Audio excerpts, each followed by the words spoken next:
SIR और election commission को vote बढ़ाने के लिए काम करना चाहिए कि वोट बढ़ें।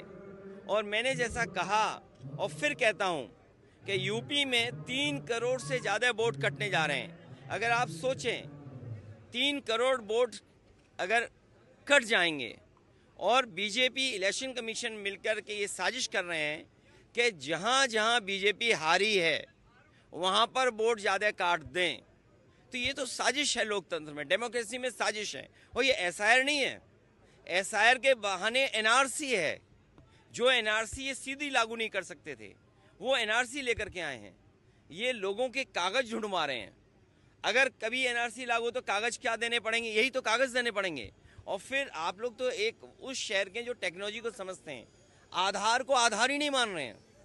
ये सबसे बड़ा दुर्भाग्य है कि आधार में हमारे रेटिना की इमेजेस हैं, हमारे फिंगरप्रिंट्स हैं, हमारा पूरा डिटेल उसके अंदर है।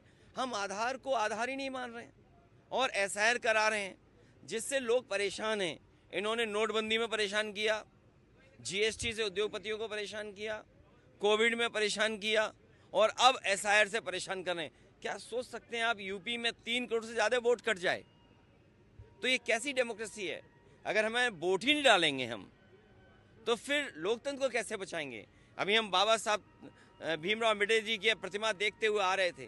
बाबा साहब भीमराव अम्बेडकर जी ने तो अधिकार दिया हमें वोट डालने का, एक वोट डालने का अधिकार। यही वोट हमें हक दिलाता है, यही वोट हमें न्याय दिलाता है, यही वोट हमें आरक्षण दिलाता है, यही वोट हमारी सुरक्षा करता है, यही वोट हमें नौकरी दिलाता है, यही वोट है जिससे हम अपना गुस्सा सरकार के खिलाफ निकाल सकते हैं। ये वोट ही काट दे रहे हैं।